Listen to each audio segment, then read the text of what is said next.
Hello and welcome to GrindslimeTV with me, your host Aaron. And today we're in a bit of a death metal mood, an old school death metal mood. And it's from one of my fellow countrymen, so to speak.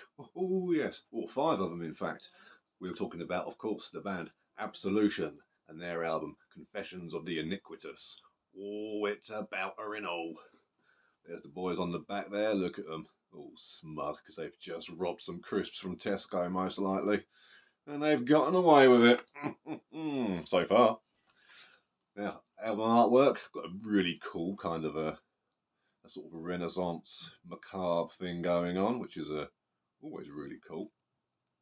And they really go into like the how the inlay and all this lot has been sort of done like by an unknown Portuguese master, oil on oak, circa 1510 to 1520, and it goes into like the photos and where they got them from. So you can trace where they got all their artwork from, which is pretty cool. We don't see that a lot, but yeah, really digging that. And we've got all the lyrics inside. Love the lyrics. The lyrics are great. I love the artwork in the background too. That's always nice. You know, when they go with that little extra bit. Yeah, lyrics are really fun. They're all based on like well, most of them are based on real killers. So you've got like Dennis Nielsen or Donald Nielsen or Roger Frisbee and etc. A few others, and then you got a couple that are just songs written from like a fictional narrator sort of thing, which is really cool. I like songs like that, which is always good fun. But there's 9 songs on here in total. Is it 9? Yeah, it is 9. Look at that. Oh, I can count and everything. And all of them are just as good as the last. There they are. There's the 9 tracks there. Picking a favourite is difficult because they're all really good. Like, there's no song on here that I would ever skip. And you've got 35 minutes worth of really cool, old school sort of death metal. Because these guys first formed in the early 90s, I believe. And then they sort of vanished for a while, and it was only within like the last 10 years I think that they had sort of a resurgence, and like I think they re-released or brought out a new demo or something.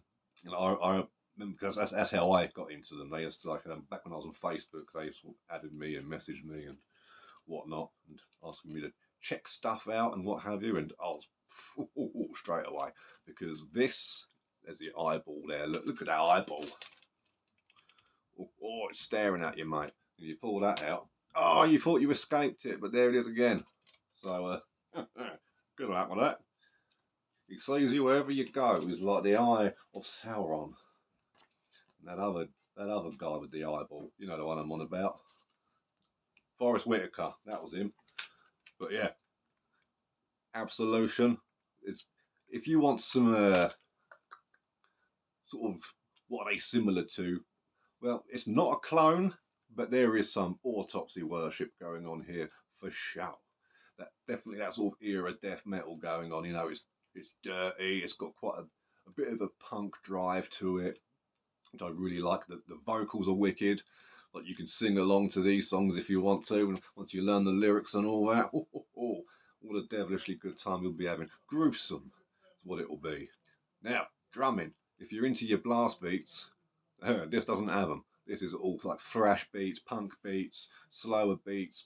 There's definitely some more sort of thrash stuff going in there, particularly the guitar as well. They've got a bit of a more of a thrash edge over Autopsy for sure, but you can definitely tell that there's the influences in there, particularly in the vocals as well.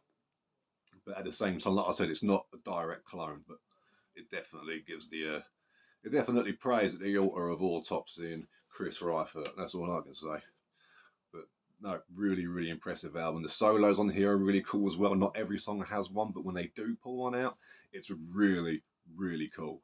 And it's that proper old school style sort of solo where it sort of helps set the atmosphere. It's not just a matter of widdly diddly diddly, look what I can do. No, it's actually like they're cool little solos. They've got like the little tune going with them, and it's just each one's memorable. It's not just chucked in there for the sake of it. They're well placed and well picked.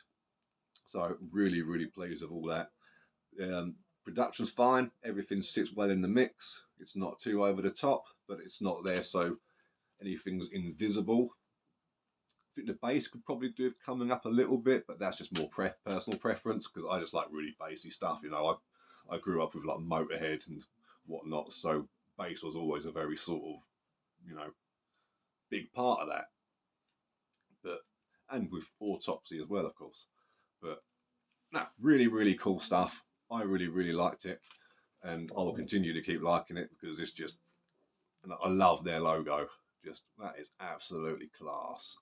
Absolutely love that sort of stuff. Absolution-y love that kind of stuff.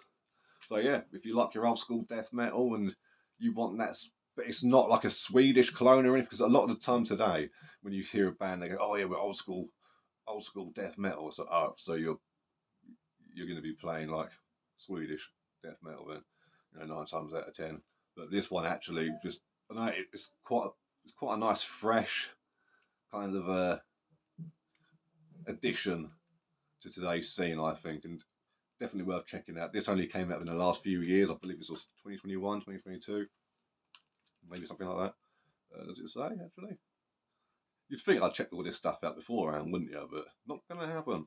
It might have even been before then, because this was recorded in May 2018, so it might have been like a 2018, 2019 release. Again, should probably look that sort of stuff up, but that's not important. We're here to talk about the really cool stuff, like that rat guy who's like part goat. Yeah, look at that. Look. Nipple. Oh, oh, oh. We do like a nipple. But yeah, Absolution, Confessions of the Iniquitous, definitely worth your time. Very underrated band. Make it happen. Support the underground in your local scene and buy from your local record shop.